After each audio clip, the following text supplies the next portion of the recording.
trabalho do mal. Em nome de Jesus é o que lhe pedimos, para a glória do teu nome. Amém. Receba o servo do Senhor com palmas para Jesus. Glória a Deus, graça e paz, irmãos, amém? Aleluias. Abra sua Bíblia, carta do apóstolo Paulo aos Filipenses, capítulo de número 1. Glória a Deus, capítulo de número 1, Filipenses.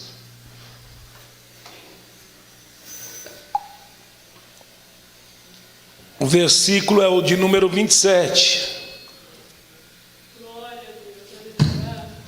Aleluias. Filipenses, capítulo 1. Estou lá em Gálatas.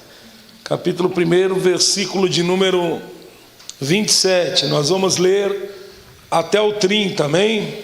Glória a Deus. Quem achou o texto bíblico, diga amém. Amém. A epígrafe diz: a vida em Cristo, ou uma vida digna das boas novas. Diz assim: mais importante é que vocês vivam em sua comunidade de maneira digna das boas novas de Cristo.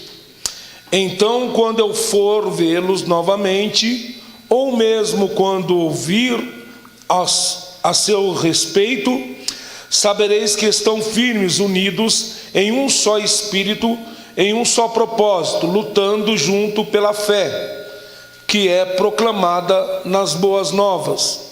Não se deixe intimidar por aqueles que se opõem a vocês. Isso é um sinal de Deus, de que eles serão destruídos e vocês serão salvos, pois vocês receberam o privilégio não apenas de crer em Cristo, mas também de sofrer por Ele. Estamos juntos nessa luta. Vocês viram as dificuldades que enfrentei no passado e sabem que elas ainda não terminaram. Amém? Pode se assentar, glorificando e exaltando ao nome de Jesus. Glória a Deus. Aleluias. Irmãos, essa carta do apóstolo Paulo à igreja de Filipos, nós já mencionamos, esse capítulo 1, e falamos da onde o apóstolo Paulo ele estabeleceu esta igreja. No capítulo 1 do versículo de número 12, glória a Deus, Paulo, foi o que nós falamos semana passada, que o apóstolo Paulo vai falar sobre que o teu sofrimento ele contribuiu para o avanço do evangelho. O apóstolo Paulo, ele vai dizer que tudo que sobreveio ele, prisões, lutas, foi para algo maior, foi para o progresso do evangelho. Ele entendeu que Deus estava no controle da tua vida. Não era o diabo que estava no controle na vida de Paulo. Quem está no controle da vida do Paulo é Deus. Paulo vai entender que ele faz planos, mas os planos de Deus são maiores do que os nossos. Às vezes algumas situações ruins acontecem em nossas vidas e nós achamos que muitas vezes é Satanás que entrou, nós damos ibope para ele. Mas nós temos que entender uma coisa, que a partir do momento em que eu aceitei Jesus, a partir do momento que Cristo faz parte da minha vida, já não vivo mais eu, mas é Cristo que vive em mim. Então é Cristo que controla a minha vida, é Cristo que me guia para onde Ele quer. Então nós temos que entender isso.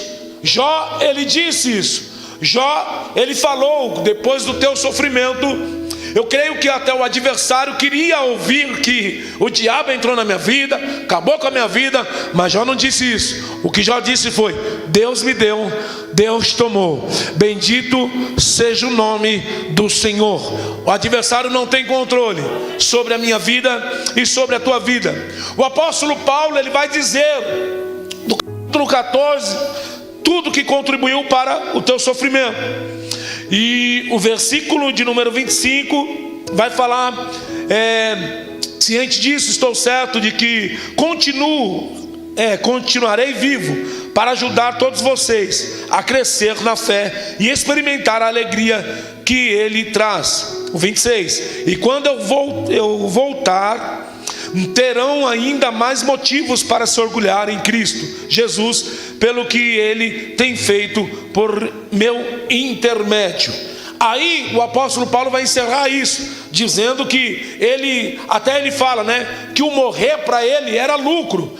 Mas ele fala, não, mas eu ficarei vivo para quê? Para ajudar vocês a crescer. Paulo entende, o propósito dele é o céu, o alvo dele é o céu. Mas aí ele diz assim, mas eu ficarei vivo para que vocês cresçam. E quando eu voltar, quando eu for ter com vocês, vocês vão ver, vão se orgulhar mais e mais em Cristo. Mas Paulo vai dizer para aquela igreja, o texto que nós lemos, mais importante é que vocês vivam em sua comunidade de maneira digna das boas novas. O que Paulo está dizendo? Com tudo isso que eu disse a vocês, com tudo isso que vocês estão sabendo, mas eu quero dizer para vocês, olha, vivam de maneira digna da boa nova do Evangelho de Cristo. O Henry Isby, ele vai dizer que ele resume esse parágrafo em coerência, versículo 27, a parte A, que diz, para viver, né, de uma maneira coerente com aquilo que eles pregam, com Cristo. Ele vai dizer a parte A. A parte B ele diz cooperação, e o versículo 28 ao 30, confiança. A maior arma contra o inimigo é uma vida piedosa, irmãos. A maior arma contra o nosso adversário é viver uma vida piedosa, uma vida coerente e uma vida digna. No entanto, a igreja é mais do que uma vida particular de cada um dos seus membros. A igreja é uma equipe, é um time que precisa trabalhar unido. Contudo, não basta o membro da igreja estarem juntos, eles precisam ter confiança e não viver assustado diante do sofrimento. Então, irmãos, a comunidade cristã, porque o texto que Paulo está dizendo aqui, contudo aqui, o mais importante é que vocês vivam nas suas comunidades de maneira digna. Esta palavra aqui é viver na sociedade, é até a palavra para política. Então vocês, por quê? Os romanos nesse tempo, porque você sabe que os cristãos que estão em Filipos, eles são a maioria romanos, e eles estão vivendo numa colônia romana. E os romanos, eles defendiam a sua pátria, eles defendiam a pátria, os romanos. Então eles eram totalmente fiéis àquilo, à sua pátria, à cultura romana. E o que Paulo está dizendo é para que eles vivam de maneira digna como cidadão daquela comunidade, porque nós não fazemos parte deste reino. O nosso reino é celestial, o nosso reino é eterno. E o que Paulo quer que os cristãos vivam ali, que eles defendam, é que eles venham viver uma vida nas suas comunidades de acordo com o Evangelho de Cristo, de acordo com os padrões cristãos. Nós estamos aqui, mas nós não somos aqui, nós somos peregrinos. Você está entendendo? Nós somos peregrinos, e a maior forma de nós glorificarmos a Deus é viver uma vida com os padrões da maneira que Cristo nos ensinou. Da maneira que Cristo é a mesma coisa, por exemplo, entende isso aqui?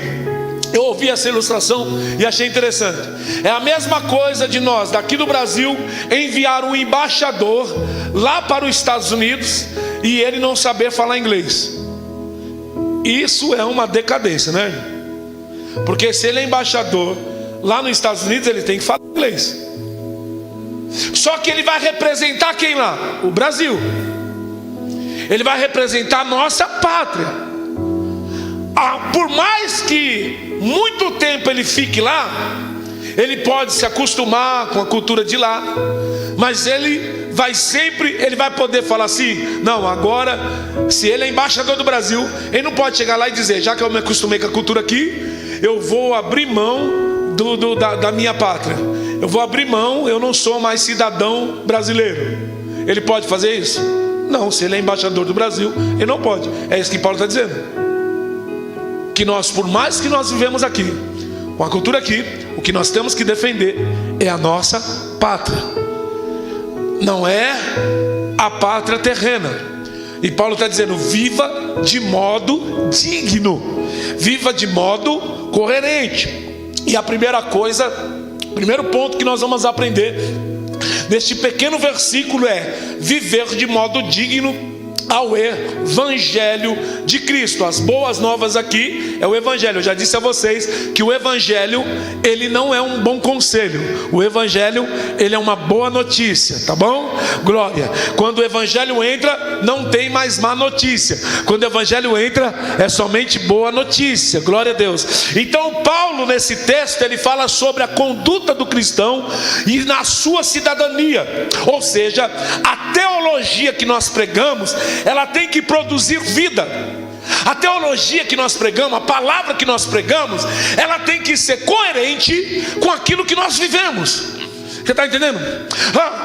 Nós vamos ver a palavra de Deus que quando nós se tornamos cristãos, aquele que mente, não mente mais. Aquele que furtava, não furta mais. Então nós temos que viver dignamente com aquilo que nós, com os padrões de Cristo.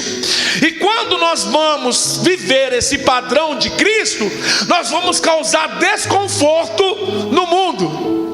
Porque eles são contra aquilo que vem da palavra de Deus. Então quando nós vamos defender o Evangelho, como nós vamos viver uma vida que é digna conforme o Evangelho, isso vai causar o quê? Perseguição. Isso vai causar desconforto em quem está no mundo, porque nós priorizamos princípios a qual o mundo ele faz tudo contrário aos princípios em que nós lutamos. Por exemplo, irmão, quando eu me converti, a minha conversão é o quê? Todo mundo, quando eu vim para o Evangelho, larguei o pagode, vim para o Evangelho, todo mundo dizia que eu estava ficando louco. Todo mundo dizia, o pastor, meu irmão chegou a dizer assim, ó, o pastor deu a Bíblia para ele engolir. Eu falei, graças a Deus. Por quê? Ser cristão para eles era o quê? Você é maluco. Só que hoje, e eu não estou falando, faz 11 anos que eu me converti, há pouco tempo. Só que hoje, ser cristão está na moda. Hoje ser crente está na moda. Até o Neymar é crente. Nós temos até o troféu promessa, né? Só que antigamente era diferente. Hoje não, hoje é moda, todo mundo é crente. Você olha, eu estava vendo uma outra a atriz que era da Globo, também diz que é crente. Aí você olha no Instagram, você fala, Jesus, está aparecendo uma, né, irmão? A Gretchen também é crente. Já trocou de quantos maridos já trocou? Você entendeu? Por quê? Porque aí o que Paulo está dizendo é que nós, se você for ver a cultura romana, irmãos, é terrível, é devassidão. Só que Paulo está dizendo que nós cristãos, nós temos que viver de acordo com o padrão evangélico. Paulo está dizendo, com tudo isso, vocês vivam na sua comunidade conforme Cristo ensinou. Os crentes de Filipe deveriam viver como pessoas convertidas, tanto dentro da igreja quanto fora no mundo. A fé que abraçamos precisa moldar o nosso caráter. A fé que nós abraçamos precisa mudar a nossa conduta. Eu não estou falando, irmãos, de aparência, porque muito tempo nós ficamos na aparência, mas é no caráter também. Porque antigamente, meu Deus, irmão, eu tinha até medo de falar uma palavra na gíria. Eu ficava assim, né, irmãos? Lógico, como eu sempre digo aqui para você, que Deus não é um Deus ofendido. Mas a coisa banalizou tanto que as pessoas não estão vivendo conforme o padrão de Cristo. Você pega um crente hoje, você vende para ele e não sabe se ele vai te pagar. Tá igual ao mundo, irmãos. O anseio da igreja, o povo que vive como cristão, o objetivo deles é outro. O objetivo deles, lembra que Jesus disse lá, Mateus capítulo, acho que é 6, né? Que fala sobre o sermão do monte. Ele vai falar: não vos preocupe com o que haveis de comer, de vestir, de beber, porque essas coisas, quem é que procura isso? É o povo do mundo. Mas vocês não são assim. Vocês têm que buscar primeiro o reino dos céus e a sua justiça, e essas coisas vos serão acrescentadas. Só que o povo de Deus não estão mais vivendo com esse padrão. A mesma ostentação que está tendo no mundo está entrando dentro da igreja. As mesmas coisas que o mundo almeja, a igreja também está almejando.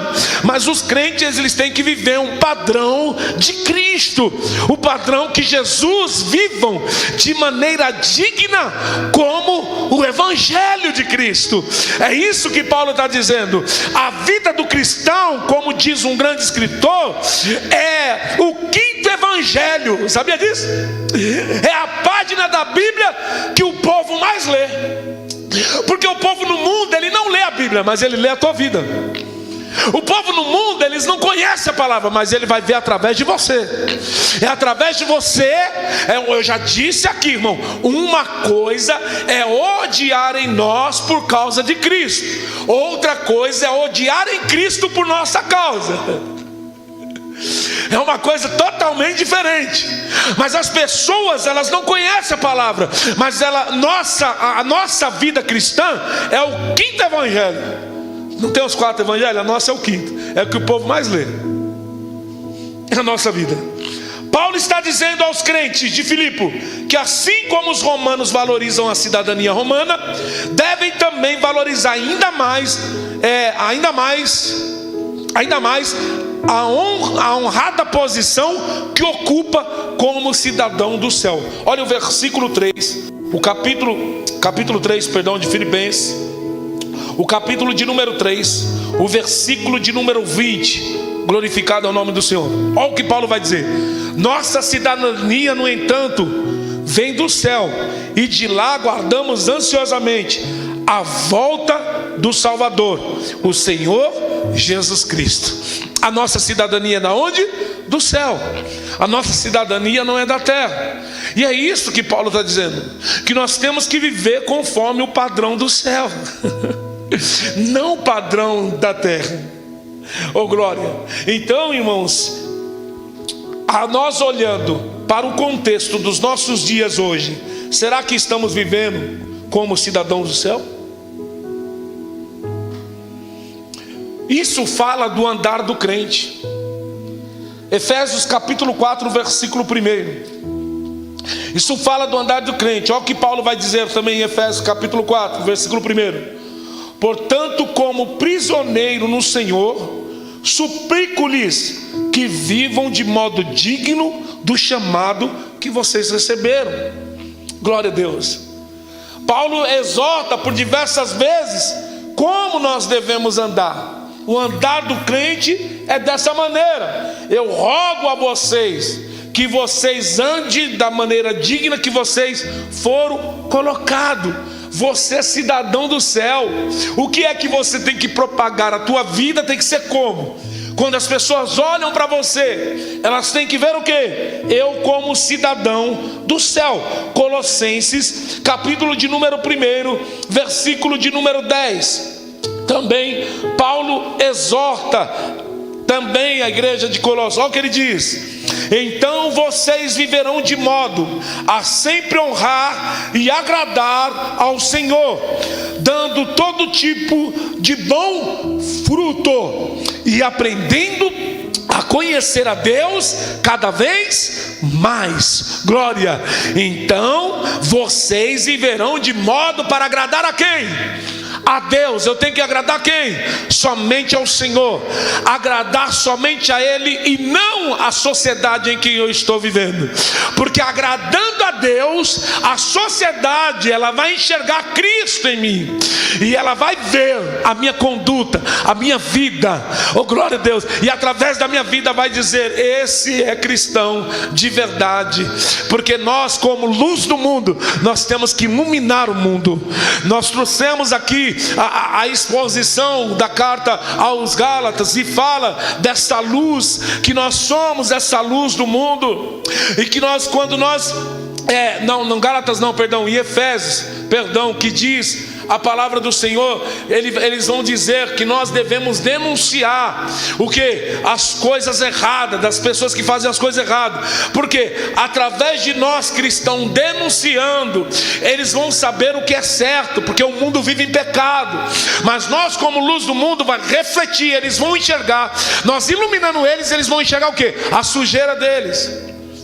Vai dizer em Efésios, o contexto ali quando diz: desperta tu que dorme, que Paulo diz, ele está falando de uma nova vida cristã, que o crente, quando ele, ali esse cântico, desperta tu que dorme, levanta-te dentre os mortos, é um cântico que eles cantavam depois que o cristão, alguém era batizado. Então ele estava morto, agora ele é batizado, aí diz: desperta tu que dorme, agora levanta-se, resplandeça dentre os mortos, porque Cristo esclarecerá você. Que ele está dizendo, a pessoa levanta, e quando ela desperta para a vida nova, Cristo vai esclarecer ela, entendeu? Então, irmãos, nós temos que viver dessa maneira digna. 1 Tessalonicenses, capítulo de número 2, versículo de número 12, também nós vamos ver essa exortação.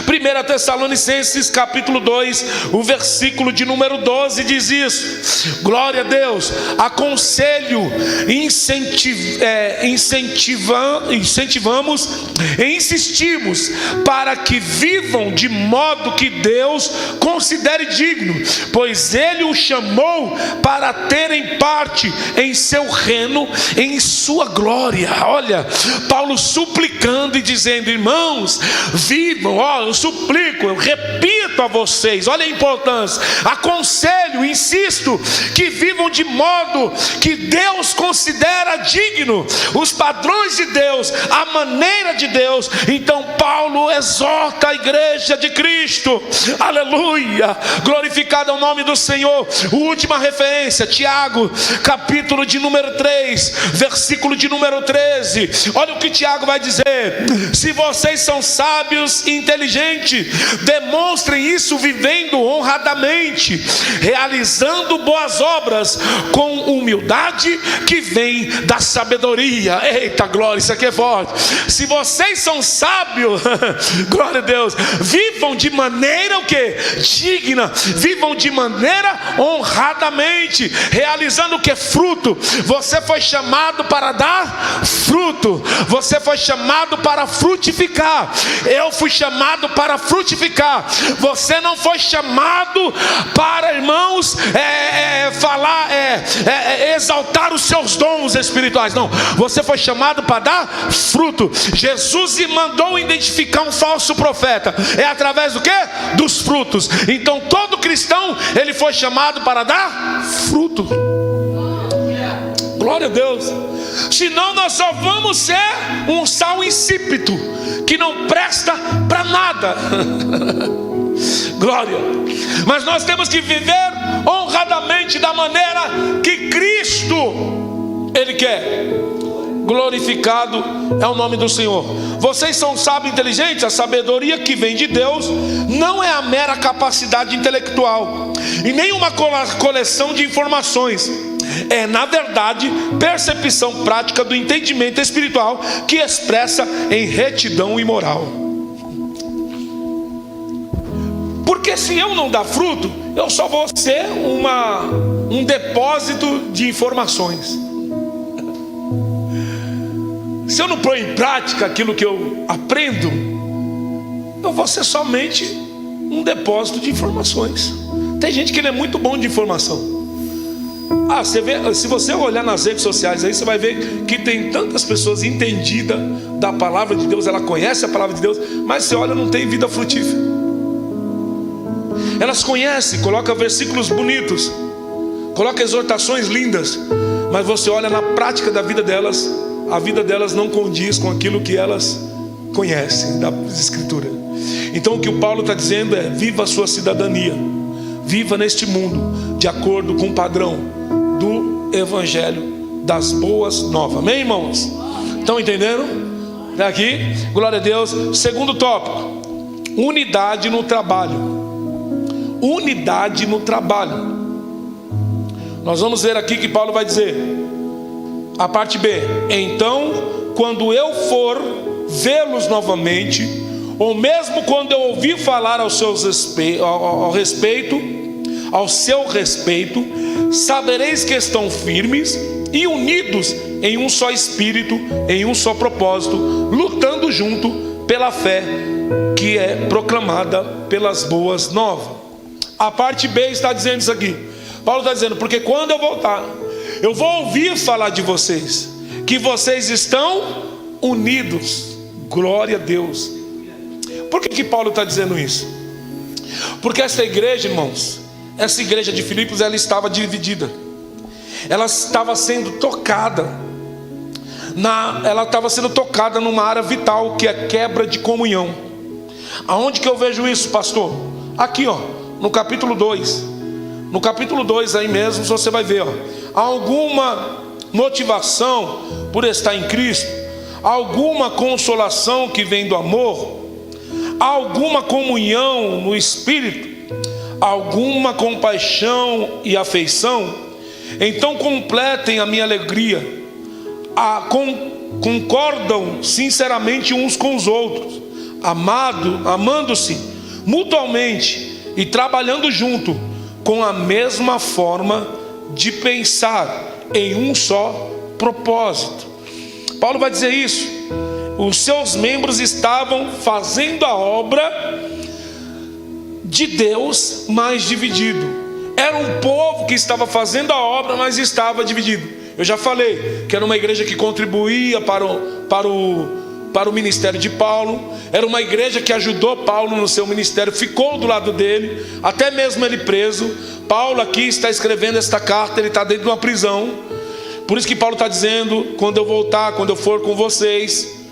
Então, irmãos, essa igreja é uma igreja que está quebrando a comunhão. No capítulo 4 também, o versículo de número 1 ao 3 também diz: portanto, meus amados irmãos, permaneçam firmes no Senhor. Amo vocês e anseio vê-los, pois são minha alegria, minha coroa e recompensa. Agora suplico a Evódia e a Sintique, tendo em vista que estão no Senhor, resolvam os seus desentendimentos. Peço a vocês, meu fiel colaborador, que o ajude, essas duas mulheres, pois elas trabalham arduamente comigo na propagação das boas novas, e também com Clemente e com os meus outros colaboradores, cujos nomes estão escritos no livro da vida. Está vendo? Era uma igreja que estava dividida, e Paulo vai dizer a importância, irmãos, de nós trabalharmos junto, num só pensamento, na comunhão, na afeição. A igreja de Atos dos Apóstolos, nós só gostamos dos milagres, nós só enfatizamos em Atos os milagres, que para nós é o que mais importa. Mas o maior milagre não foi esses milagres extraordinários manifestados através dos apóstolos. O maior milagre foi o quê? Pessoas de todas as tribos, línguas, se converterem a Cristo, e eles viverem em uma só união, em uma só comunhão, em uma só unidade da fé. Glória. Então Paulo está dizendo: vocês estão sendo afetados na área primordial, que é o quê? A comunhão e a união.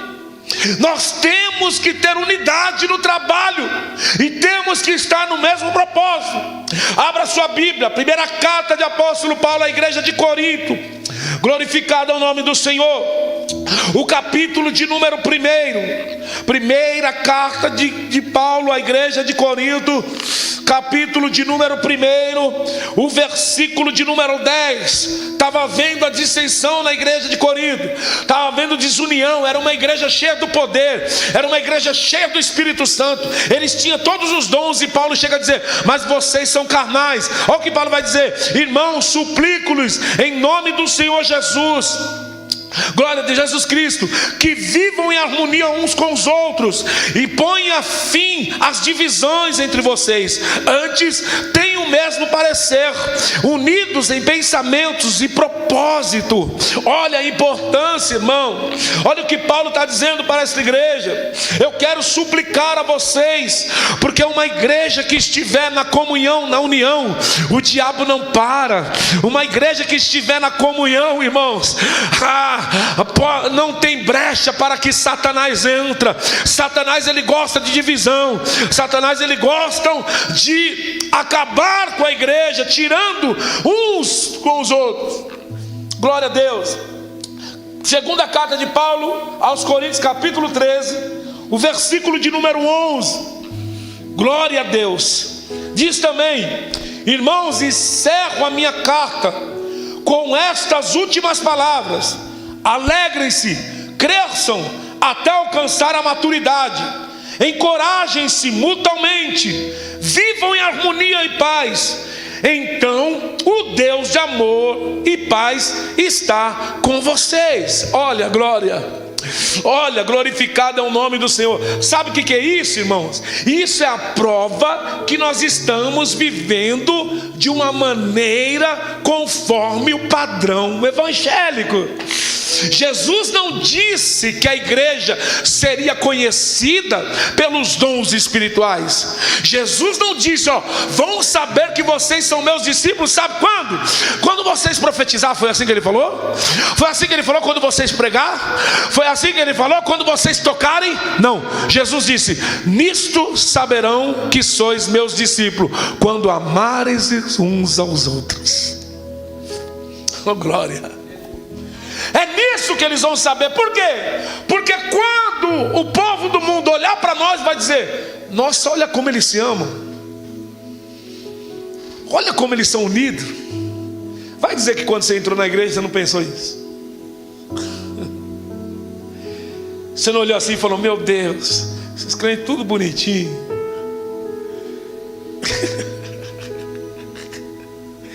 Deve ser um amor.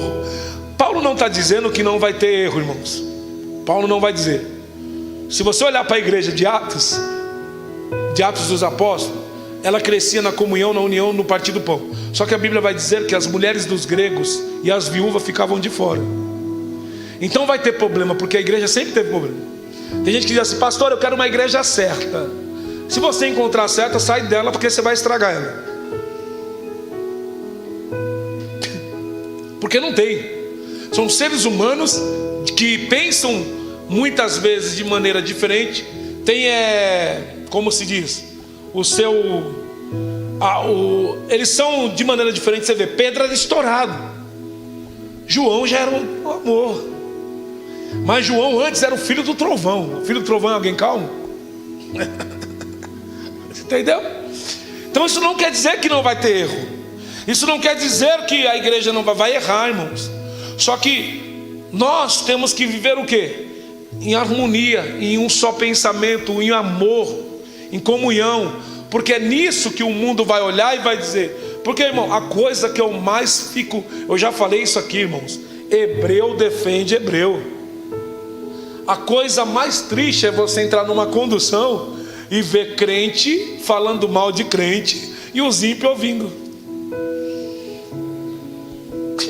É terrível. Aí a gente pensa que nós estamos abafando, né? Não.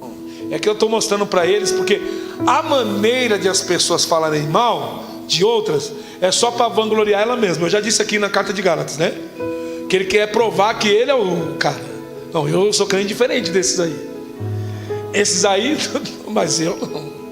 Eu sou diferente, né? A maneira, as pessoas falam mal para que as outras pensem que ela é diferente. Só que Jesus está dizendo diferente.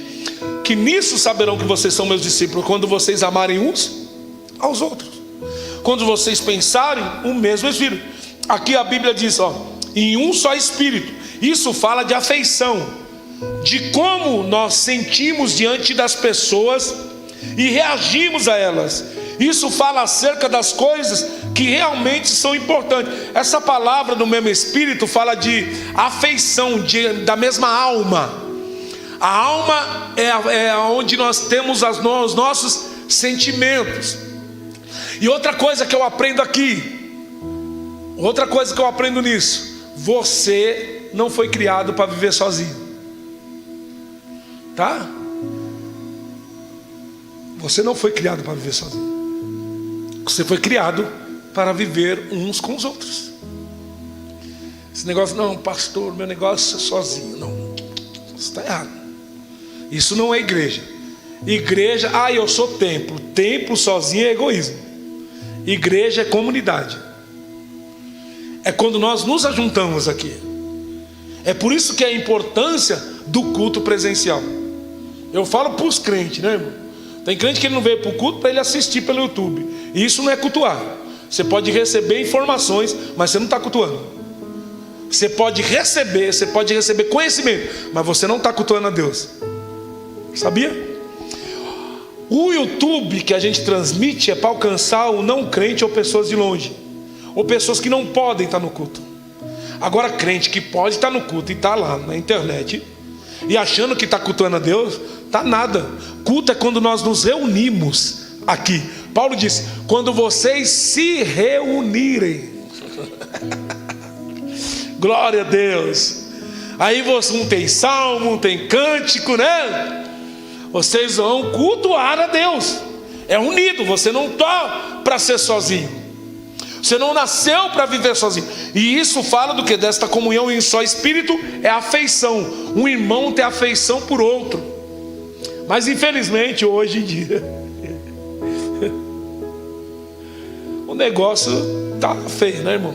A igreja de Cristo, cada um vive para si, cada um preocupado com as suas dores, cada um preocupado consigo mesmo. Paulo está preso, mas ele está preocupado com a igreja. Paulo está sofrendo na prisão, mas não está olhando para a sua dor. Ele está preocupado com a igreja de Cristo. E que nós venhamos a se preocupar, e não somente em um só Espírito, mas também, o texto diz, lutando juntos. Glória. Devemos lutar pela fé evangélica.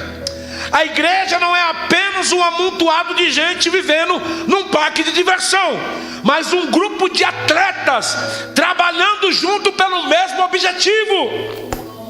Glória a Deus. Então a igreja não é um parque de diversão. Nós vivemos em uma guerra e nós temos que lutar pela nossa fé. Paulo está dizendo para a igreja de Filipe: lutem pela fé de vocês, lutem por aquilo que vocês acreditam. Os romanos, eles estão lutando por aquilo que acreditam. Aí eu estava ouvindo uma ministração de um pastor. Ele disse que tem um grupo LGBT, que é um grupo de coral, e eles diziam lá nos Estados Unidos, faz pouco tempo, eles disseram: nós vamos converter os seus filhos. Aí você acha absurdo, né? Mas é absurdo por quê? Porque eles só estão defendendo aquilo que eles acreditam. E nós, como crente, defendemos aquilo que nós acreditamos? Será que estamos educando os nossos filhos? Eu sempre na igreja, que eu sempre teve pessoas, desde o começo da igreja, tinha pessoas que se preocupavam com criança correndo dentro da igreja, né? Eu nunca me preocupei com isso. Deixa correr, é melhor correr aqui do que estar lá em casa. Traga o seu filho. Ai, meu filho bagunça. Deixa bagunçar na igreja. Jesus, hoje as igrejas, sabe o que eles fazem? Salinha para as crianças. Você já viu Jesus ensinando criança na salinha?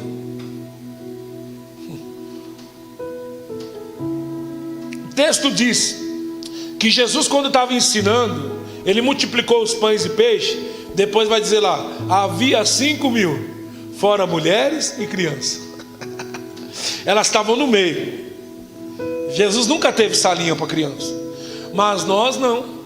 Quem é o futuro da igreja? As crianças, é os jovens, é eles que são o futuro da igreja. Mas hoje em dia, os jovens entram na faculdade. Segundo, tem um menino que, como que é o nome dele? Que ele é político, né? Nicolas. Ele é um conservador. E ele estava falando que hoje os jovens, ele é crente. E aí ele estava falando que hoje o jovem entra na faculdade, cerca de nem muito tempo ele já se desvia da igreja. Ele sai. Por quê? Porque o mundo todo, eles estão com a cultura de esquerda. O mundo todo, eles querem plantar o modelo. Você vai na faculdade, se você falar contra o homossexualismo, é porque você é um retrógrado, você é como que é? Homofóbico, isso, você é homofóbico. Então quer dizer, não, mas isso é liberdade de expressão, né, irmãos? Eles querem educar nossos filhos, eles querem falar que isso é liberdade. Não é liberdade, não. Então nós temos que aprender uma coisa: educar os nossos filhos mediante a palavra de Deus, lutar pela nossa fé, lutar por aquilo que nós acreditamos. Paulo está dizendo aqui: lutem juntos. A igreja, nós estamos numa guerra. O ataque de Satanás está de todos os lados, irmãos. Você vai ver, você liga a televisão, o ataque do diabo contra a família. Você vai assistir uma série, a série na Netflix é pior ainda. Zombam de Jesus. Então, irmãos, nós temos que lutar. Paulo está dizendo: lutem, porque, irmão, se hoje, entenda isso aqui, se hoje ser crente é moda, imagine daqui 40 anos.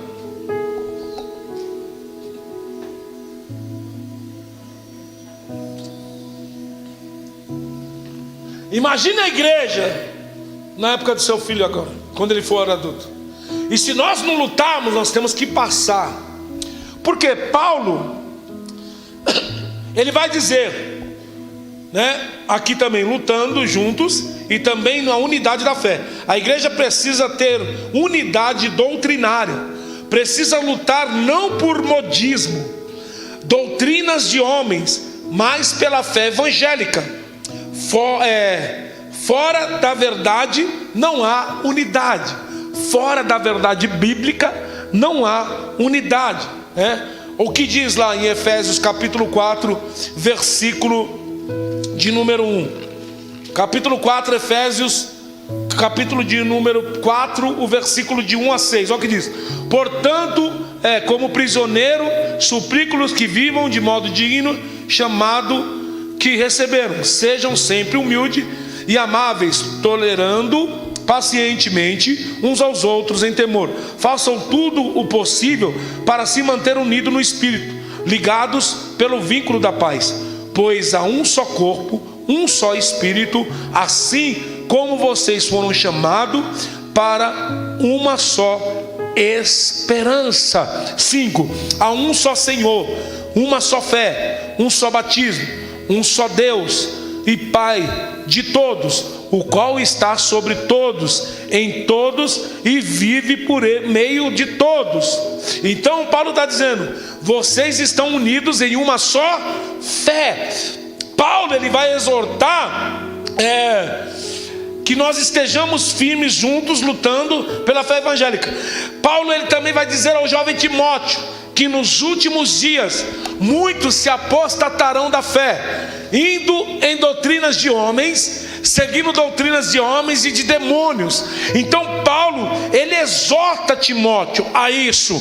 E nós, irmãos, esta fé, esta doutrina, nós temos que passar para outros. Nós temos que passar para outros. 2 Timóteo capítulo 6, o versículo de número 20. 1 Timóteo capítulo 6, o versículo de número, capítulo 6, o versículo de número 20. Olha o que Paulo vai dizer ao jovem Timóteo: Timóteo, guarda aquilo que Deus lhe confiou. Evite discussões profanas e tolas com aqueles que se opõem a você, com suposto conhecimento.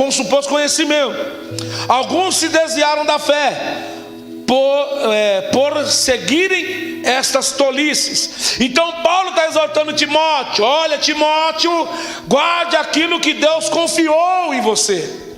Guarde aquilo, Timóteo.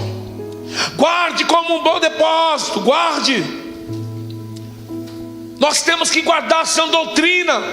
Muitas pessoas não suportarão mais a sã doutrina. Paulo chega a dizer: eles vão estar procurando mestres segundo o quê? Segundo o que eles acham bom. As pessoas vão querer ir para a igreja ouvir aquilo que agrada a elas. As pessoas não suportarão mais a palavra de Deus. E nós precisamos passar, porque senão a igreja vai se perder.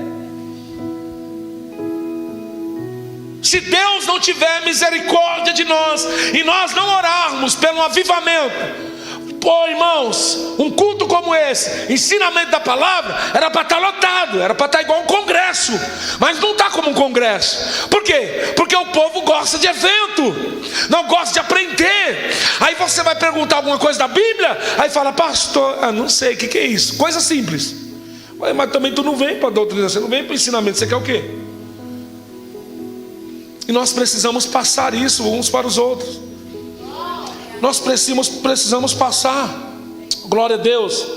Ó, 2 Timóteo capítulo 2, versículo 2. Glorificado é o nome do Senhor. Ó o que Paulo vai dizer para Timóteo. Olha a importância de nós, irmãos. Olha o que ele diz: você me ouviu ensinar verdades confirmadas por muitas testemunhas confiáveis. Agora ensine as pessoas de confiança que possam transmiti-lo aos outros. Olha o que Paulo está dizendo a Timóteo, irmãos. Timóteo, você ouviu, agora ensina. Irmão, você tem uma missão de ensinar outras pessoas. O que você aprende aqui, você só vai ter paz na tua vida, como a pastora louvou aqui. Deus quer te usar, mas você só vai ter paz quando você entender que há um propósito de Deus na tua vida, de ensinar outras pessoas, de levar este evangelho à frente. Viva de modo digno. A maneira digna de eu viver o evangelho de Cristo é viver unido em uma só fé, é defender aquilo que eu acredito, é defender, irmão. Vai ter oposição, mas eu não abro mão da palavra de Deus, eu não abro mão da verdade de Deus. Oh, glória, aleluia, glorificado é o nome do Senhor. E aí, o último tópico desse pequeno texto, que é coragem em meio à perseguição. Glória a Deus. O versículo de número 28 ao 30, é o que Paulo vai dizer.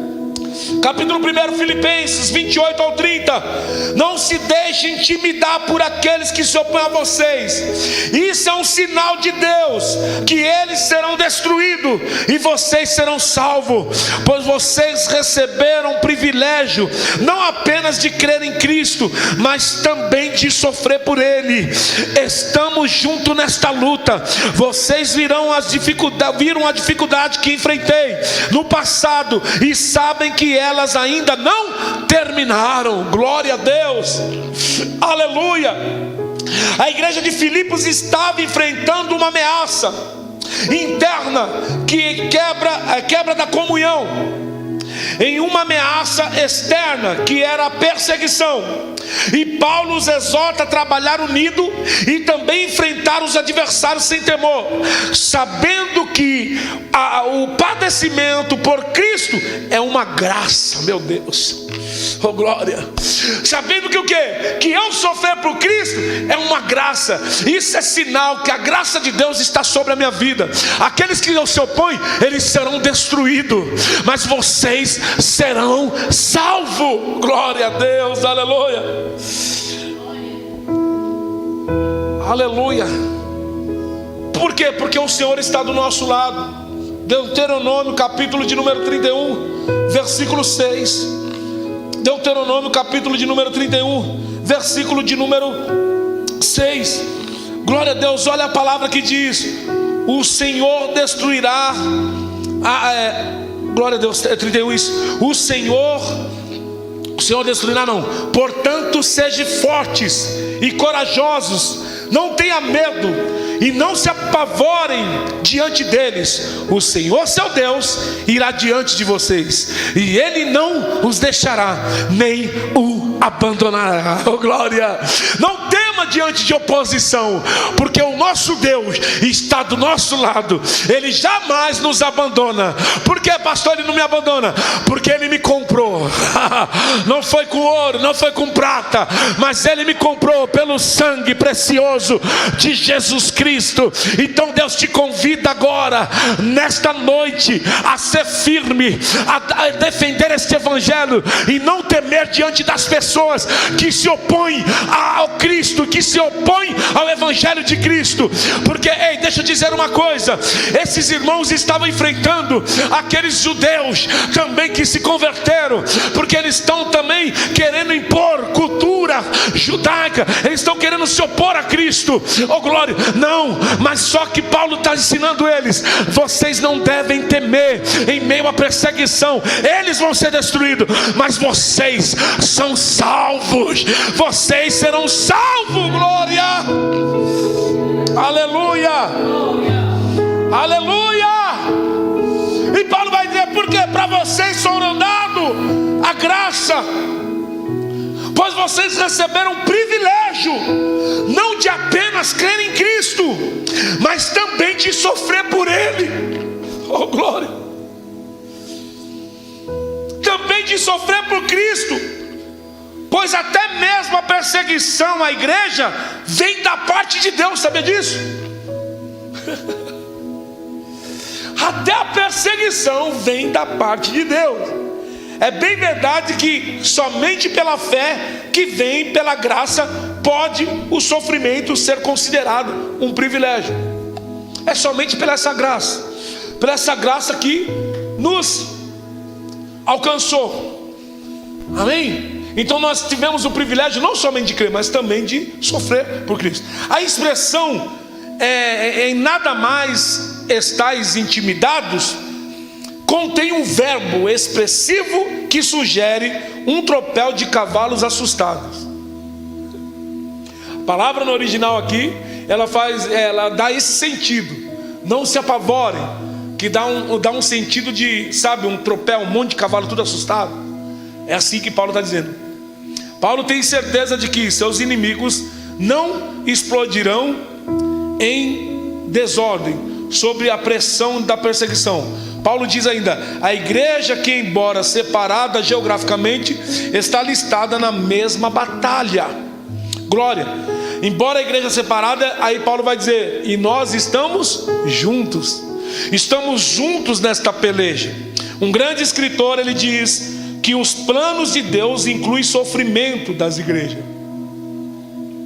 Visto que a natureza da vocação cristã recebeu o seu modelo do próprio Senhor encarnado, que sofreu, foi humilhado até a morte, e a morte de cruz. A vida da igreja deriva daqueles que exemplificou o padrão: morrer para viver. Então no capítulo 2 nós vamos enxergar isso.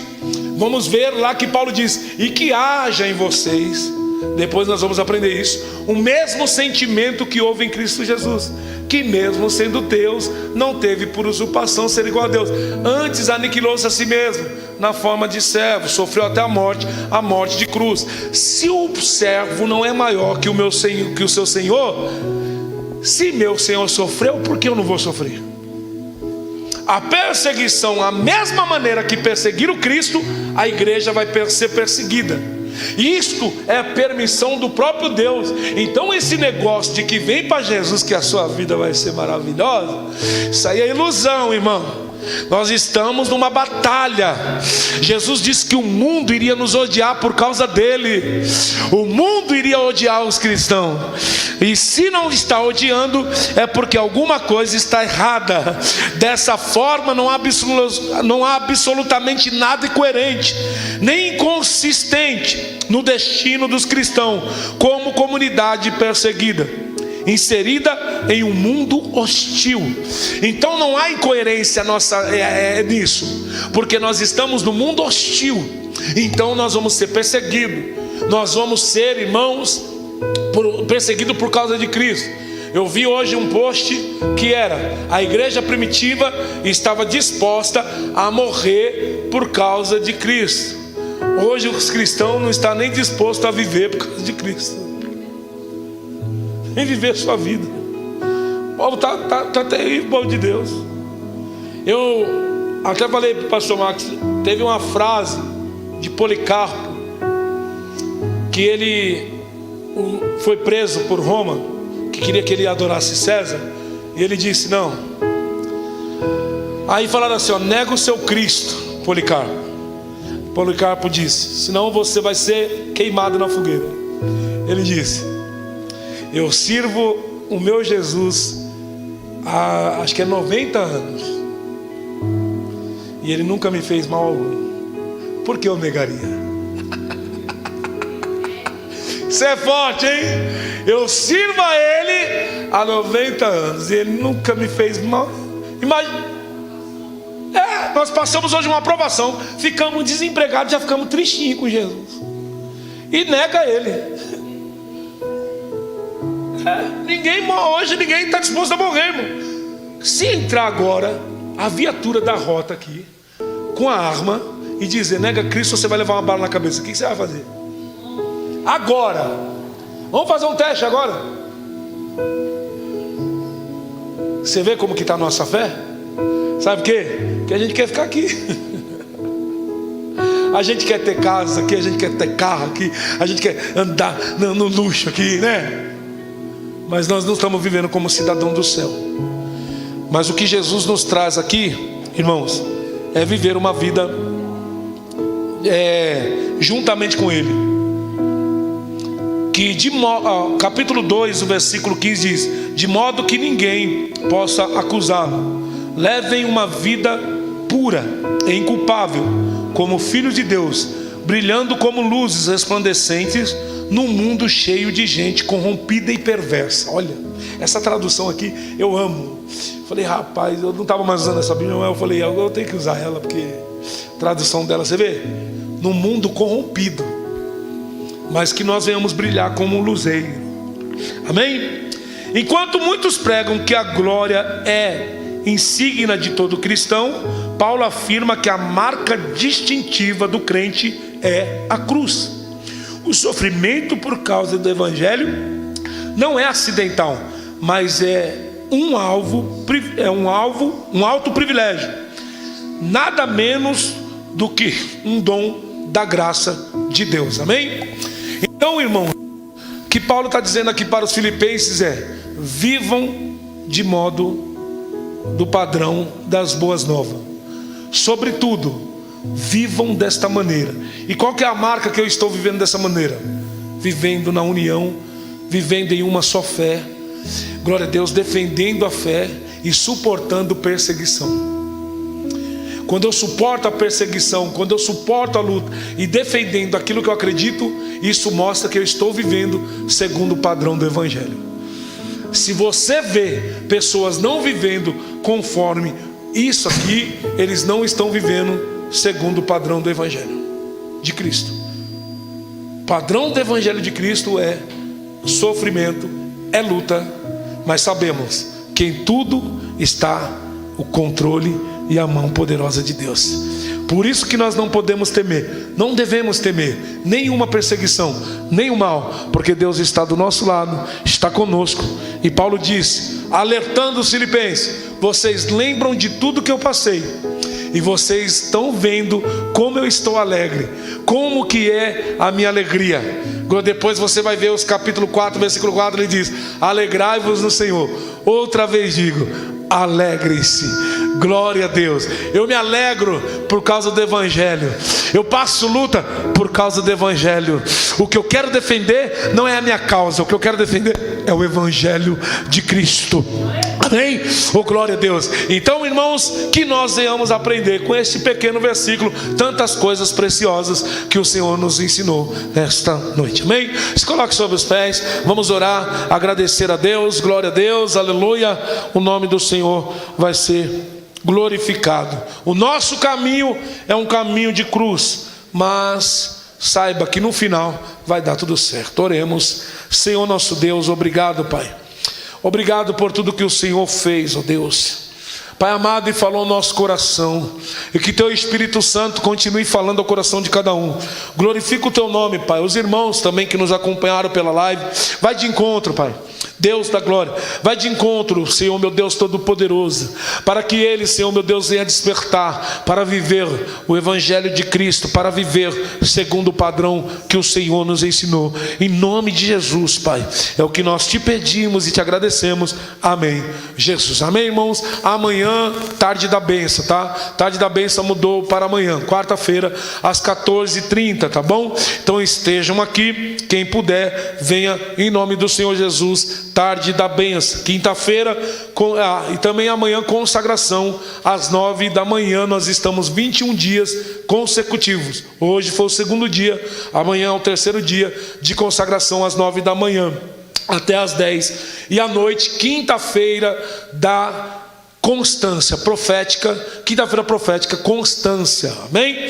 Glória a Deus. Os demais recados eu darei nas quinta-feira. Amém? Recebam a bênção, que o grande amor de Deus e que a paz do nosso Senhor Jesus Cristo e as duas consolações do Espírito Santo estejam com cada um de vós, não só hoje, mas para sempre. Quantos confirmam dizendo? Amém. Glória. Desligou aí. Amém. Aperta ali. Não, aperta ali. Aqui? Não.